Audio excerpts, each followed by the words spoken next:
This is Nick. This is Jack. It's Friday, the real Friday, August 8th, and today's pod is the best one yet. This is a T-Boy. The top 3 pop business news stories you need to know today. Yetis, the trade war, never been more intense. 90 countries were just hit with a new tariff effective yesterday morning. But we said before, it's not a stock market, it's a shrug market. Shrug market. Wall Street is not concerned with the tariffs. They already shrugged it off. Stocks remain near all-time highs. So, as usual, Jack and I will keep you updated as always as this develops. But in the meantime, Jack, you've got a concert to go to tonight, don't you? Dude, Mumford & Sons, and the rumor is that Noah Khan is going to come on stage. And I hope they bring you up on stage, Jack. Whip up a takeaway up there. If they bring me on stage, I'm taking my shirt off. You heard it here first. That's some pop biz, baby. But Jack, we have 3 fantastic stories for today's show. What do we got on the T-Boy? For our first story, one brand is defying the dating app downturn. It's Hinge, where their users jumped 18% last quarter. Because Hinge found the route to a woman's heart.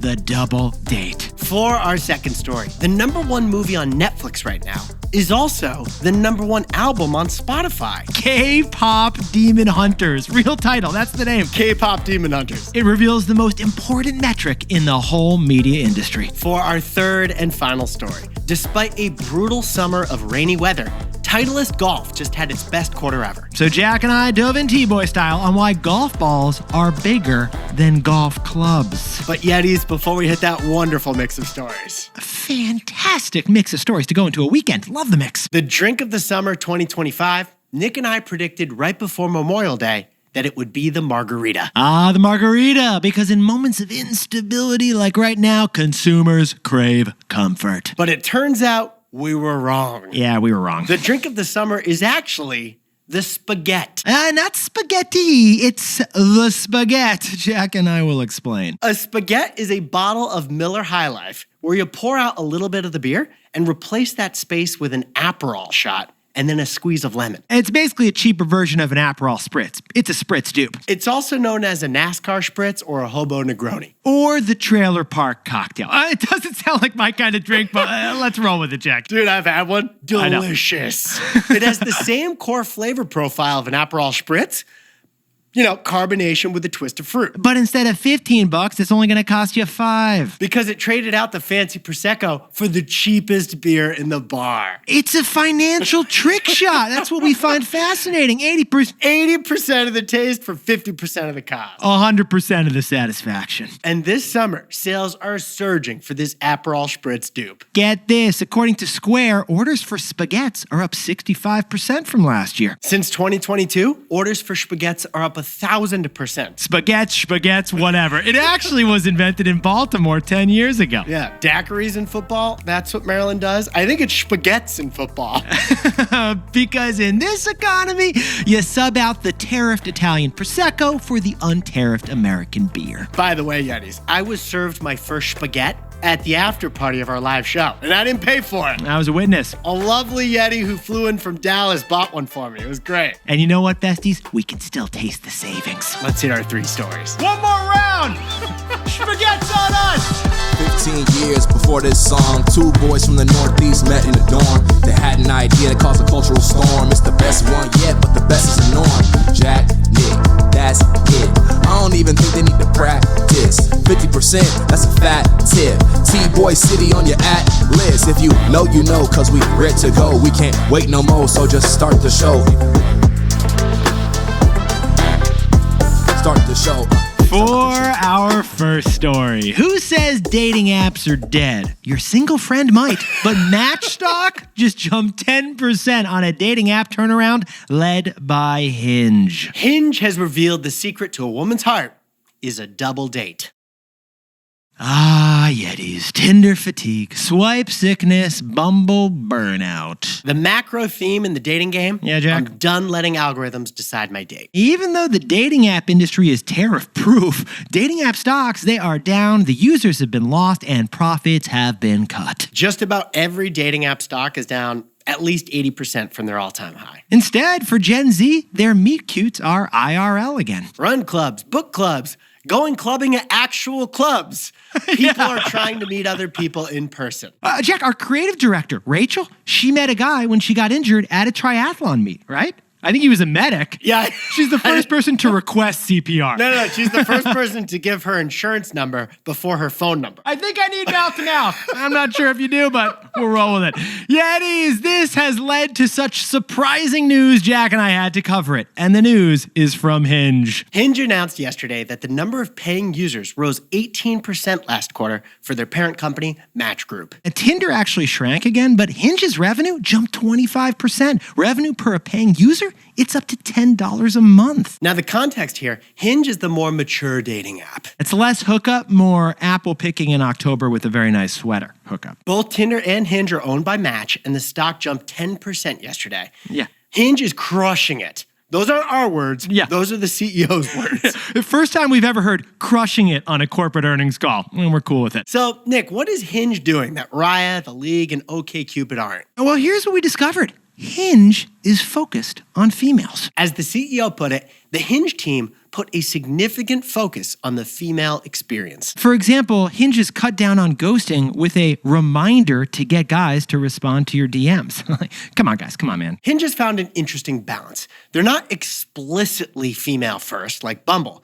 They're more female influenced when developing new features. Right. And that female focus, it has also influenced Tinder with their new feature, double dating. You and another single friend who's on Tinder can become a package deal on the dating app. Basically, if you want to date us, bring a friend because we are double date only. And last quarter, Tinder launched the double date feature to couple up.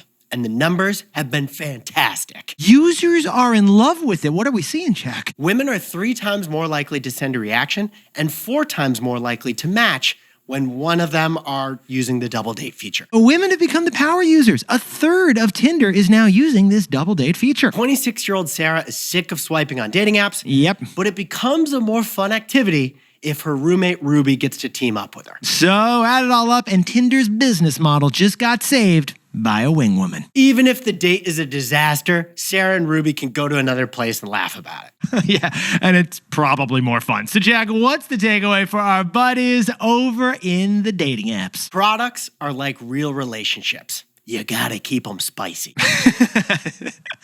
Says the guy taking his shirt off at a concert tonight. Yetis, last time we covered dating apps, it was in April. Tinder had just tested out a new thing called the Flirt Bot. It's basically an AI chatbot in your DMs to help you improve your pickup lines. But so far, it sounds like that hasn't worked. They haven't mentioned this Flirt Bot feature on their earnings call. It seems like it failed. But Tinder also launched their double date feature, and that feature has worked. Yes, it has. And that's a reminder to all of us to ABLE. Always be launching everything. Some features stick, some features stink. You can't predict how people will respond. But either way, Match kept it spicy by launching a whole bunch of features to revive their business. And the double dating feature worked, and it helped boost the stock by 10% yesterday.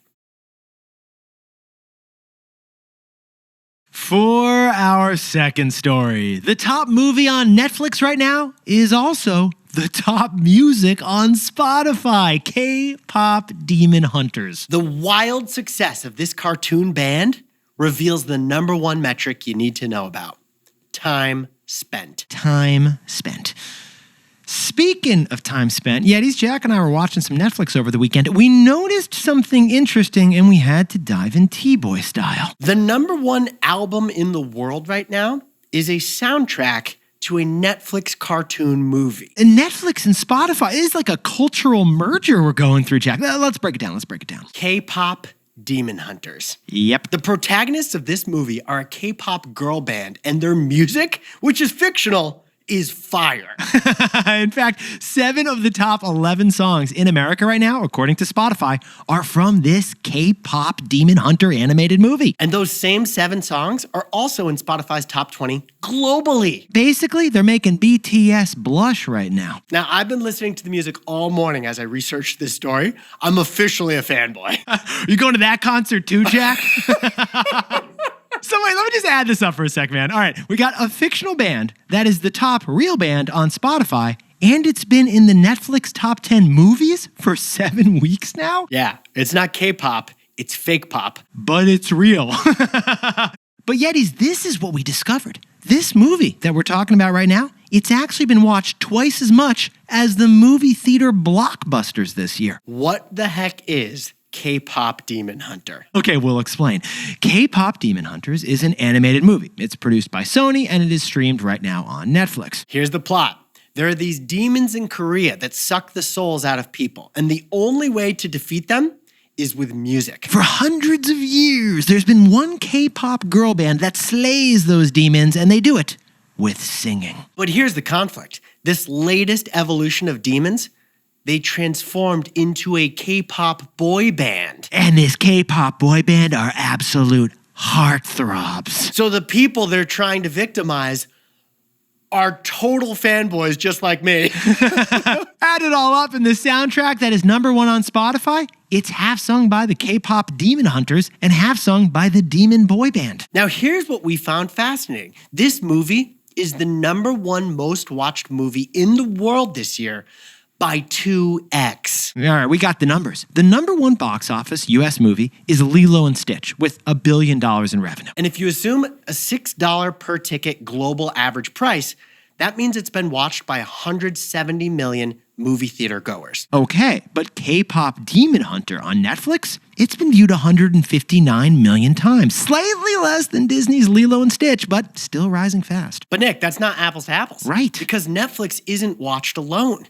The average Netflix view includes 2 people or more. So, by our math, K-pop Demon Hunters is actually the #1 watched movie on Earth. Not just #1, it has twice as many views as the top theatrical blockbuster. Sit down, stand up, and sing it all over again. Jack, what's the takeaway for our buddies over at K-pop Demon Hunters? Netflix understands the metric that matters, but Hollywood doesn't. Yetis, yesterday, Jack and I covered Disney's earnings report. We told you about it, but we didn't mention that Disney subscribers have actually stopped growing. Disney is pretty much topping out at 185 million subscribers. That's a little more than half of Netflix subscribers. So why is Disney's audience half as big as Netflix's? Well, they're not looking at the right metric over at Disney. Netflix's hero metric is the same hero metric of TikTok, Instagram, Duolingo, and all the other tech companies.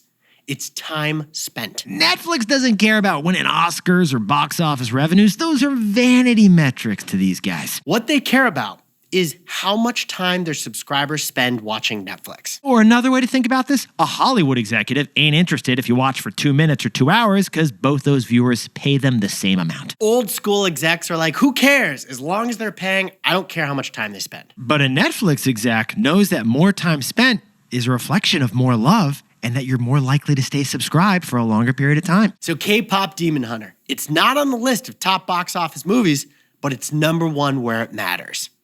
Time spent. Hey Yetis, if you're a bestie, take a sec and hit that subscribe button. And like this video while you're at it. If you leave a comment, by the way, we'll read it. For our third and final story, Titleist, the #1 ball in golf, is now the #1 ball on the stock market as well. Titleist just announced record revenue for its 5 different golf brands, but their business model is the same as your printer. Yes, it is. But Jack, I mean, is there any better brand exposure than being the punchline in a joke on Seinfeld? That's a life goal for us right here. Push and play. I could barely see from the waves crashing down upon me, but I knew something was there. So I reached my hand in, felt around, and pulled out the obstruction. What is that, a Titleist?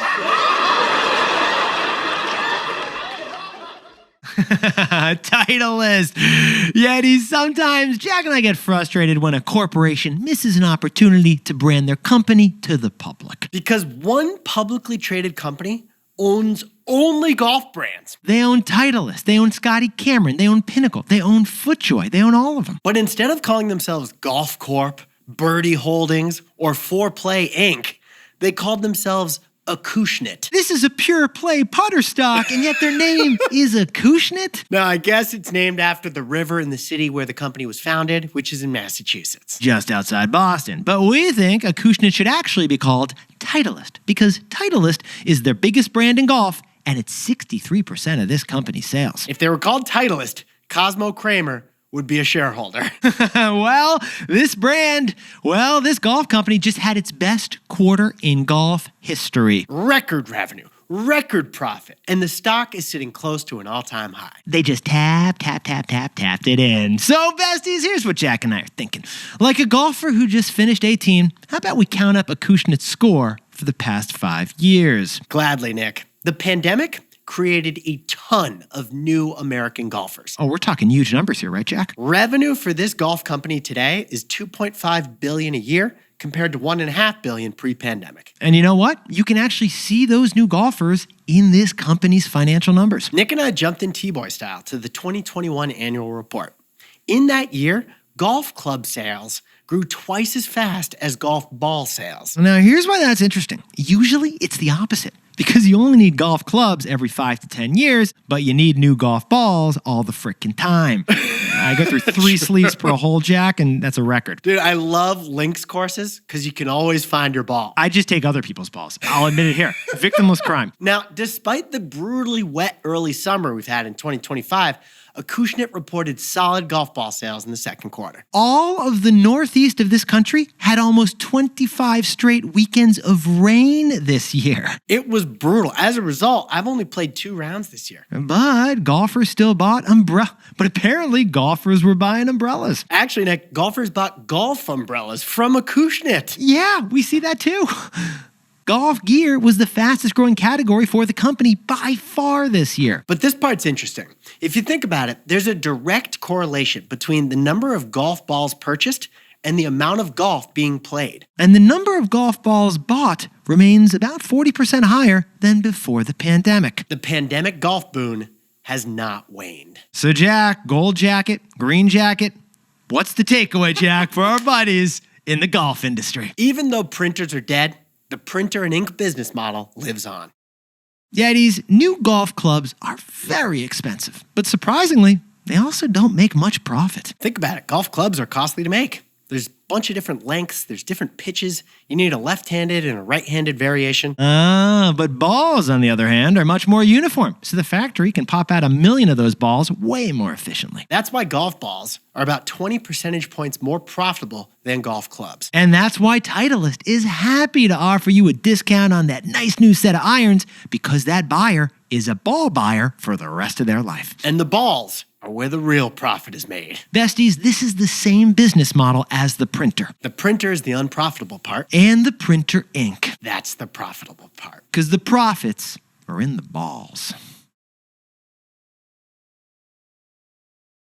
Jack, could you whip up the takeaways for us for the real Friday? Match's dating stock rebounded 10% yesterday, thanks in part to Hinge and the double date feature in Tinder. Products, they're like real relationships. You gotta keep them spicy. For our second story, KPop Demon Hunters is the #1 movie and the #1 album in the world right now. And it shows the media metric that matters most: time spent. And our third and final story is Acushnet. The pure play golf stock that owns Titleist just reported record sales of golf balls. Is that a Pro V1? Even though printers are dead, the printer ink business model, it lives on in golf. But Yetis, this pod's not over yet. Here's what else you need to know today. First, OpenAI just launched ChatGPT-5, their new and improved version of the flagship chatbot. Will we notice a difference? Probably not, but techies swear this is a big deal. Apparently, it's going to use fewer M-dashes and be less sycophantic in its compliments. Not going to suck up to you as much, you know. It'll apparently give quicker answers too. That's a great description, Jack. And second, the IPO market is hot right now. Firefly, the developer of rockets and other space vehicles, is up on the New York Stock Exchange. A $10 billion valuation after the stock opened 50% higher. Firefly barely makes revenue, but they are developing reusable rockets just like SpaceX. So it's a proxy to SpaceX. Right. SpaceX, unfortunately, continues to be a sumo stock. Yeah, and what's a sumo stock, Jack? If you want to invest in SpaceX, sadly, you're missing out. SUMO, straight up missing out. And finally, remember we covered breast milk flavored ice cream in the spring on a T-Boy episode? It's from a company, Frida Baby, which makes baby goods. They wanted to raise awareness for their products. It was a productizement, a product advertisement. Yeah. Well, that breast milk ice cream launched yesterday, and it's already sold out. Although T-shirts are available. You can get the merch. We know what you're wondering. It's flavored like breast milk. It's not real breast milk. Yes. It's made out of dairy. Exactly. But it tastes like breast milk, apparently. Now time for the best fact yet, which is actually a correction from Yeti's Jack Leonard and Thomas Sexton. We did a story this week on the New York Post, which calls itself the longest running daily newspaper in America. And the Post was founded by Alexander Hamilton, but Jack and I were surprised that wasn't mentioned in the musical about Hamilton. And therein lies the correction. Hear, hear. Hamilton the musical does explicitly credit Alexander Hamilton with founding the New York Post. It's true. It was just mentioned so quickly in the rap lyrics that I somehow missed it, even though I've seen this play like 8 times. Here's the actual lyric. How does Hamilton, the short-tempered protein creator of the Coast Guard, founder of the New York Post? Okay, I missed it. I'm sorry. Also, Jack, I got one more correction. This one sent in by Molly Martell, my wife. Oh, boy. Okay. Did I say something? No, I said this week we have all those brands in our closet. Yeah. Fashion brands. Okay. Yeah. She wanted to clarify she does own Lululemon and Quince, but she does not own any Cezanne anymore. And she's never owned Viore. She's owned Athleta. Dude, that's so funny. Alex was annoyed that I didn't mention she's a ThreadUp customer.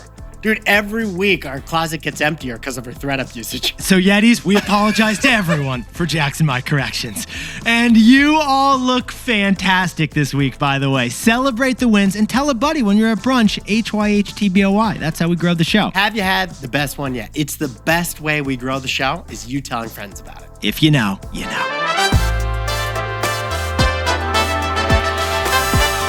And before we go, a happy birthday to Darren Jackson, a Yeti, listening on Spotify. Happy birthday to Jonah Faye Hurwitz in Brooklyn, New York. And Kyle Suko is turning 33 years old down in lovely Los Angeles. Happy 30th birthday to Dumaine Babcock in Los Angeles. And a happy birthday to Anna Hayes. The Brooklynite finished her first draft of her first novel. Happy birthday to the bioengineer Vedant Rowell in San Francisco. And Mark Niles, the Panther, is turning 62 years old from Middlebury and living in London, baby. Happy 24th birthday to Allie Gentile in Boston, Massachusetts. Just outside Boston. And Adam DeVito, the legendary bestie, is turning 30 years old down in lovely Boca Raton, Florida. Thank you, Adam. Happy 35th birthday to Kelvin Liu in Ontario Ranch, California. And Juan Fang in Irvine, California, celebrating the best birthday yet. Happy 51st to Dan Naughton in Winston-Salem, The Dash, North Carolina. And to everyone named Kevin today who hasn't heard yesterday's pod, go listen to yesterday's pod. And to anyone else celebrating something today, make it a T-Boy. Celebrate the wins. This is Jack. I own stock of Netflix, Disney, and Bumble, and Nick and I both own stock of Spotify.